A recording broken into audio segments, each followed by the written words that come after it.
कृष्णाय वासुदेवाय हरिये परमात्मने प्रणतः क्लेशनाशाय गोविंदाय नमो नमः। कृष्णाय वासुदेवाय देवकी नंदनाय च नंद गोप कुमाराय गोविंदाय नमो नमः। प्यारे गुरुमुखो जय सच्चिदानंद। थोड़ा तेज बोलो, जय सच्चिदानंद। आज का हमारा विषय है सेवक धर्म। सेवक का क्या अर्थ है?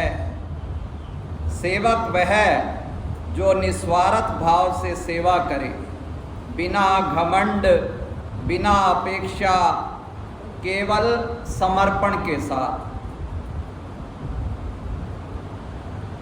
आज हम सबको ये समझना होगा कि प्रत्येक मानव सेवक है। दुनिया में जितने भी प्राणी हैं, कोई भी ऐसा नहीं जो सेवा ना कर रहा। स्वामी केवल परमात्मा,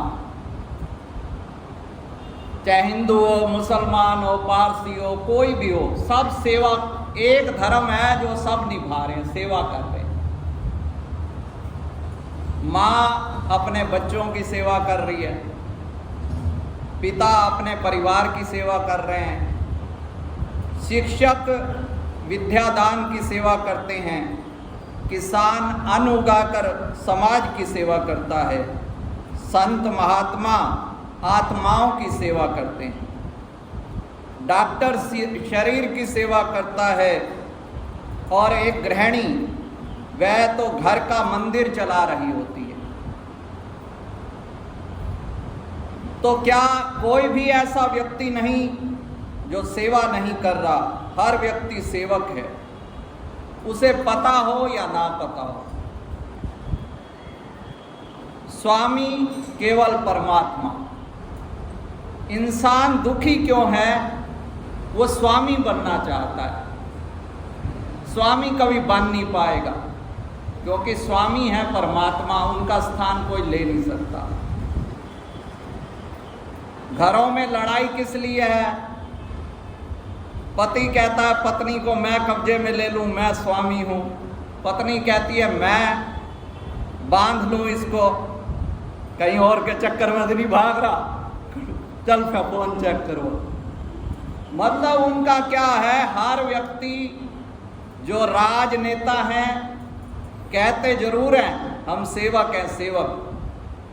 सेवक बन जाए तो फिर तो सारा रगड़ा ही खत्म।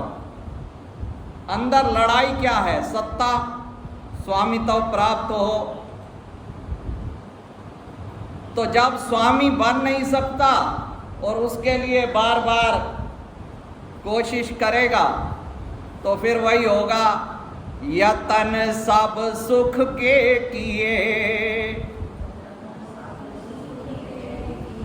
दुख का किया न कोई,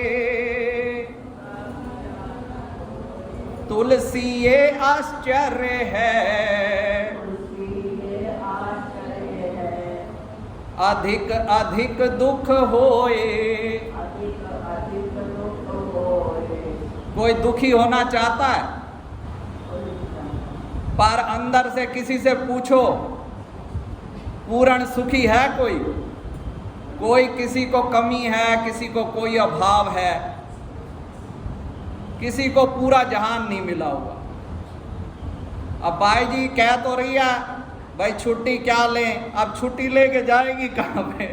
फंस गई अब तो भैया। अब दरबार में भाई औरों को भी लगाओ, गुरु दरबार की नौकरी लेता कौन है? क्योंकि ज्ञान तो सबको है, भजन तो संसार वाले भी गा रहे हैं, गुरु दरबार की नौकरी। पर गुरु दरबार की नौकरी में कौन आना चाहता है? दुनिया की नौकरी के लिए तरस रहे हैं, एमए पास छोटी छोटी नौकरियों के लिए। अंदर से जो है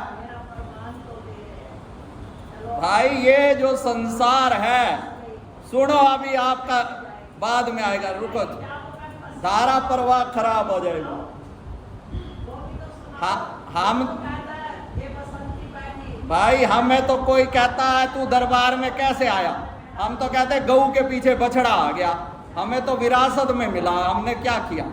हमारा तो भाई कोई कहता तुमने दुनिया छोड़ी, हमने कहा हमारे पास था ही क्या जो छोड़े। हम तो बस पीछे आ गए। अब सारा कुछ तो माँ का दारो मदार है, वही संभालेगी। अब जो भी करे, सेवा मांगे, कुछ करे, हमें क्या, हमने तो सत्संग सुनाना है, भगवान की महिमा गा देनी है।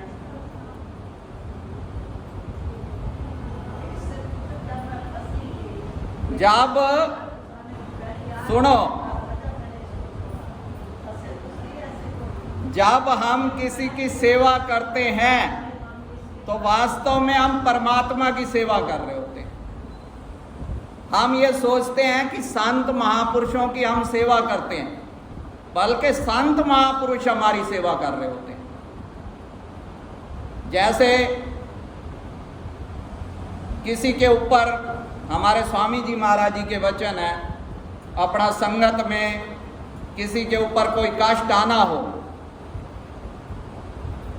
तो वो सेवा रूपी लक्ष्मण रेखा खींच देते हैं। मान लो श्री राम सीता भगवान ये ग्रस्त का प्रतीक और लक्ष्मण जी साधु सन्यासी, अब उन्होंने लक्ष्मण रेखा खींच दी। जब तक सेवा के किले में रहता है जीव तो उसका जो है नुकसान नहीं होता, बाहरी नुकसान भी नहीं होता। जो सेवा हम गुरु दरबार में लगाते हैं, स्वामी जी महाराज जी हमारे वचन फरमाते थे, वही वचन मैंने पूनम बहन जी के लड़के को कहा। एक बारी यहाँ आए तो दीपांशु को कहा, भाई स्वामी जी कहते थे जैसे किसी घर ने 5,000 सेवा करनी एक घर से, तो उसमें सारी टोटल एक के नाम ना करो, 5,000 ही करने हैं। अपना एक बेटा उसके नाम 1,000, उसके एक, उनका फिर क्या है, खाता खुल जाएगा दरबार में, उनकी रुचि बढ़ेगी दरबार में। जहाँ हमारा धन जाता है वहाँ मन जाता है। और अगर गुरु दरबार में परमार्थ में सेवा नहीं लगाओगे, धन तो नश्वर है, चोर ले जाएगा,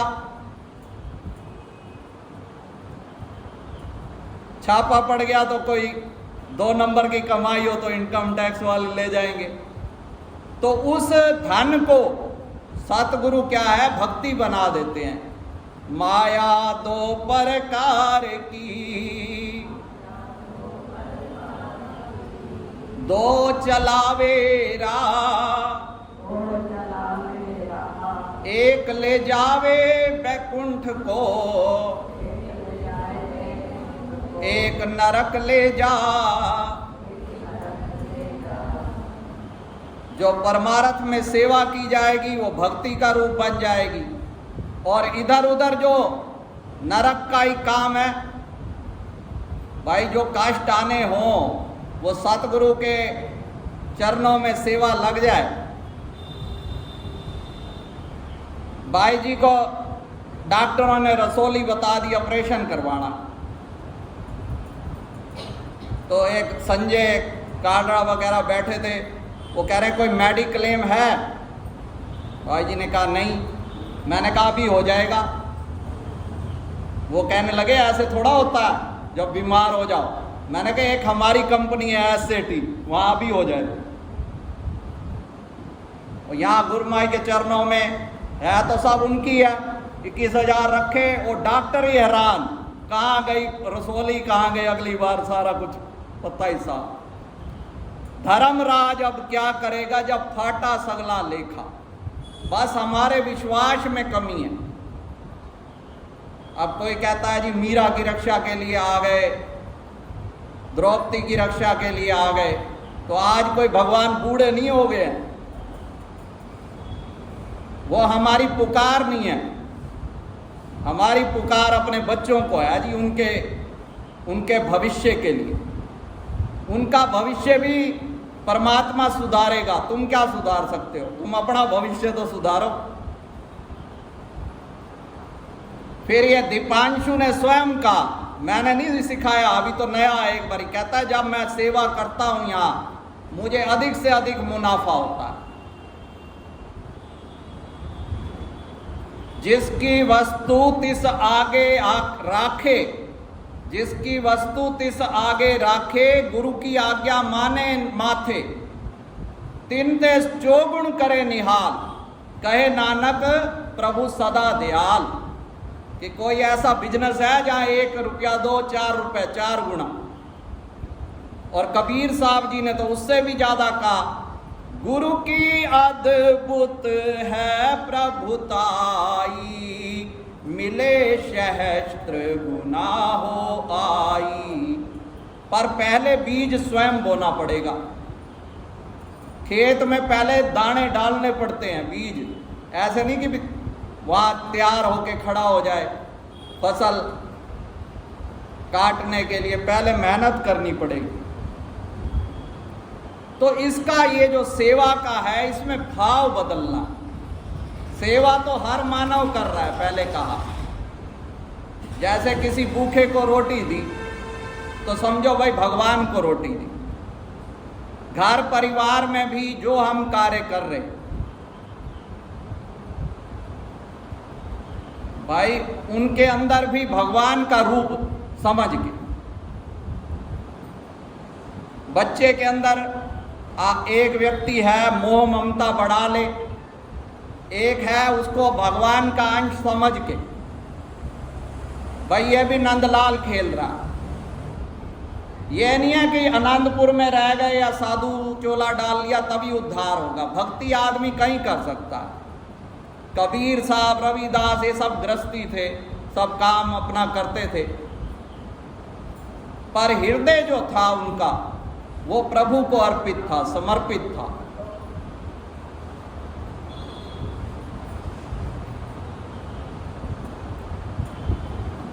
सेवा करने से क्या क्या लाभ होते हैं? एक तो सेवा करने से घमंड दूर होता है, अहंता दूर होती है। अहंता ने ही हमें परमात्मा से दूर किया। जैसे जैसे सेवा करेंगे हृदय साफ होगा, भगवान के सुमिरन में हमारा मन लगे। जिसके प्रति हम कुर्बानी करते हैं उसकी याद आती है। मान लो यहाँ बैठे हैं, बच्चा आया आपसे 100 रुपए का नोट ले गया, भाई 100 रुपए दे, तो साथ में 100 रुपए के साथ मन भी जाएगा। जितना जितना उसको प्रति बच्चों का कोई ध्यान करना पड़ता है, किसी आसन में बैठ के अपने आप उनका ध्यान आता है, क्योंकि उन्होंने लूटा है बहुत। वही अगर हम सेवा श्री गुरु महाराज जी के चरणों में देते हैं तो फिर श्री गुरु महाराज जी का भी ध्यान आएगा। कुर्बानी तो करते हैं हम संसार की तरफ और चाहते हैं कि गुरु महाराज जी की प्रसन्नता मिले। सेवा में भगवान कृष्ण ने एक और बात, हम जो भी कर्म करते हैं यही सोचते हैं ये कर्म करेंगे तो क्या फल मिलेगा। किसको देख के मुस्कुराना है, किसके देख के नहीं मुस्कुराना है। एक मुस्कुराहट में भी उसको ऐसा लगता है कि क्यों मुस्कुराऊं, इसमें भी कोई मेरा स्वार्थ सिद्ध होवे, किसी से बात करूं तो क्यों करूं। और आगे आगे जमाना और ज्यादा स्वार्थ में होता जा रहा।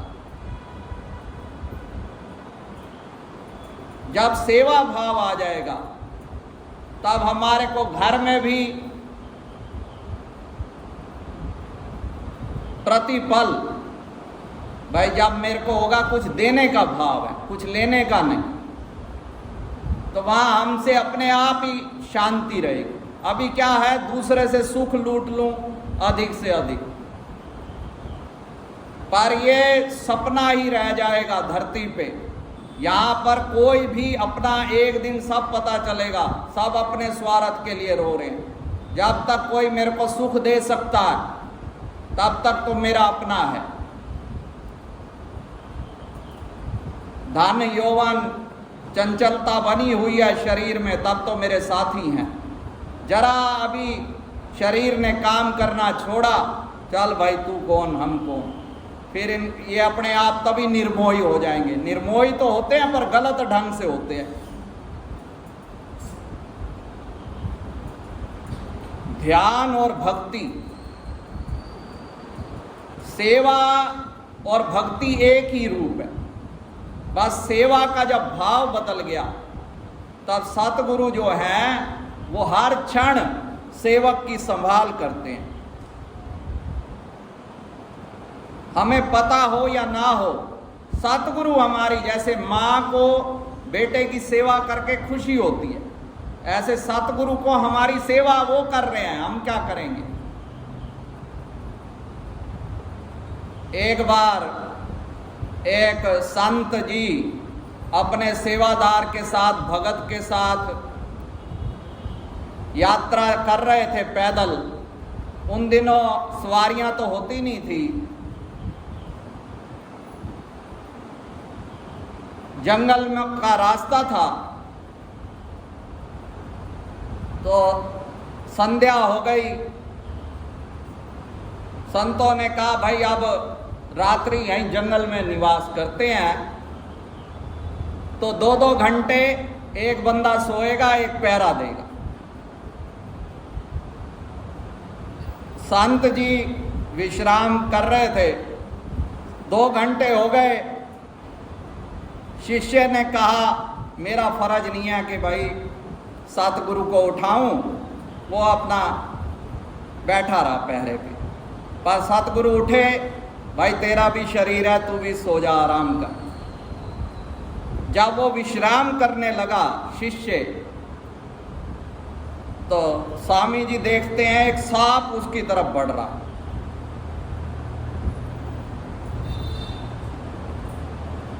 तो महापुरुषों ने सांप से कहा भाई क्यों, कहाँ जा रहा है। कह रहा आपके शिष्य को काटूंगा। उन्होंने कहा क्यों काटेगा, हम बैठे हैं पहरे पे। कहने लगा ये तो कई जन्मों का हिसाब किताब चल रहा है। एक जन्म में मैं नाग बनता हूं, मैं काटता हूं, इसके गर्दन का खून पीता हूं। एक जन्म में ये नाग बनता है, फिर ये खून पीता है। तो संतों ने कहा भाई तूने इसका खून ही पीना है ना। उसने कहा हाँ जी। उसने कहा खून हम तेरे को दे देते हैं गर्दन से निकाल के। और संतों ने क्या किया, अपना जो झोला था उनका, उसमें से एक छुरा निकाला और छाती पे चढ़ के शिष्य की बैठ गए। शिष्य ने एकदम देखा, जैसे देखा मेरे सतगुरु विराजमान है छाती पे, तो उसने फिर आंखें मूंद ली।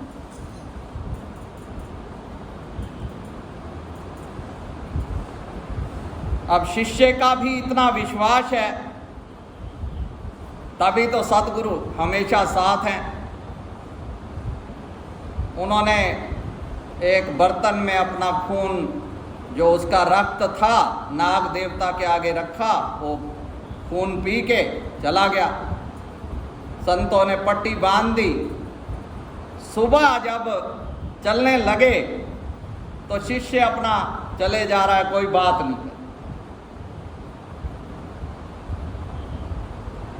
अब स्वामी जी ने कहा बेटा भाई हम तेरी छाती पे रात पे सवार थे, तुझ पे वार कर रहे थे, तो तूने हमें रोका क्यों नहीं। उन्होंने कहा महाराज जी एक बार तो मैं उठा था, पर जब देखा कि मेरे सतगुरु, तो मैंने कहा ये वार नहीं, ये तो प्यार कर रहे हैं, इसमें भी कोई प्यार होगा, मेरा हित होगा। तो संतों ने बताया भाई कई जन्मों का ऐसे आगे चलता रहता, अब तेरा लेखा जोखा सब समाप्त हो गया। तो वो चरणों में गिर पड़ा। उसने कहा महाराज मैं तो पहले ही जानता हूं कि आप मेरे हितकारी हो। ऐसे कई बार हमें लगता है, बाहरी रूप से तो हमें लगता है कि संत महापुरुष हमसे सेवा ले रहे हैं, पर वो हमारी सेवा कर रहे हैं, हमारा कैसे रक्षा कर रहे हैं, कैसे हमें 84 के बंधनों से मुक्त कर रहे हैं। तो सेवा और सुमिरन, श्री परमहंस वाणी है कि सेवा और सुमिरन ये दो बड़े महत्वपूर्ण। अभी पीछे एक बहन जी ने पूछा मेरे से, बड़ा दिमाग घुमाने वाला प्रश्न था कि भाई अगर सेवा या शुभ कर्म से ही निस्तारा होना है तो फिर नाम जपने की क्या जरूरत है? और सारे महापुरुष कहते हैं कि नाम जाप करने से ही निस्तारा होगा, तो फिर सेवा करने की क्या जरूरत है? तो मैंने निवेदन किया, ये सारा समाधान तो हमें श्री गुरु महाराज जी ने हमारे ग्रंथ पढ़ो, वो तो पढ़ते नहीं है। उस तरफ रुचि लें, हर प्रश्न का जवाब दे रखा कि जैसे पक्षी दो पंखों से उड़ता है, एक पंख से उड़ जाएगा, एक पंख से काट दो तो पक्षी उड़ सकता है। तो ऐसे ये सेवा और सुमिरन, सेवा करेंगे तो हमारा जैसे पहले का मन सुमिरन से जुड़ेगा, सुमिरन करेंगे तो हमें अहंकार नहीं होगा, क्योंकि शुभ कर्म करते ही हमें अहंकार हो जाता है। थोड़ा सा कर्म करता है आदमी तो उसको पहले तो कोई इच्छाएं, भाई मैंने इतना जाप करता हूं, ये मेरा काम नहीं हुआ, वो काम नहीं हुआ। अभी कल वो प्रेमानंद जी महाराज जी का एक वीडियो देख रहे थे, एक प्रेमी बैठा, वो अपने ऊपर ही व्यंग कर रहा था। कहता महाराज जी आपका दिया हुआ जो नाम है ना, मैं 1.5 घंटा जाप करता हूँ, मेरी एक प्रबल इच्छा है। महाराज जी ने पूछा क्या इच्छा है? कहता है महाराज मैं एक दिव्य लोक का चक्रवर्ती सम्राट बन जाऊं और मेरी हजारों लाखों है ना स्त्रियां बड़ा मेरी रानियां हों। अब महाराज जी ऐसे हंसे, उनकी हंसी भी ऐसी है बालकों की तरह, बड़े निर्मल हृदय हैं। मेरे को तो कभी भी कोई भी जैसे मन में वो बात हो, उनका बड़ा प्रेरणा देता है। उनके वचन ऐसे हैं, और भी महापुरुष करते हैं, पर इनकी वाणी में जरा ज़्यादा ही एकदम हृदय पे चोट लगती है। तो महाराज जी ने कहा भाई हजारों या लाखों एक बता। उसने कहा हजारों है, लाखों नहीं मिल सकती तो हजारों ही दे दो, काम चला लूंगा। तो महाराज जी ने कहा भाई चल किसी तरह तू हमारे प्रभु से तो जुड़ा, इच्छा से ही जुड़ा, भाई चलो 1 से 4 रुपए बढ़ाऊं। वैसे ये सौदा सही नहीं है, ये सौदा तो इतना है कि कोई राजा प्रसन्न हो जाए और कोई बीड़ी पीने वाला हो, राजा कहे मांग कुछ, उसने कहा मुझे 4 बीड़ियां दे दो, तो हम उसको मूर्ख कहेंगे। ऐसे ही जो भगवान से भगवान को नहीं मांगता, क्योंकि ये आवागमन का चक्र, चाहे कितना पैसा मिल जाए, फिर आवागमन का चक्र वो तो हमें अगर प्रभु मिल जाएंगे, मायापति मिल जाएंगे तो माया तो अपने आप मिल जाएगी, कोई कमी नहीं रहेगी। तो इसलिए कहते हैं कि बिन तुद होर जे मंगना, सिर दुखां दे दुख, दे नाम संतोखिया, उतरे मन दी भूख। भूख क्या है? हमारे दरबार के आदरणीय श्रीमान जी से एक बार किसी ने सवाल किया कि आपके दरबार में भूखे गरीबों के लिए कुछ किया जाता है?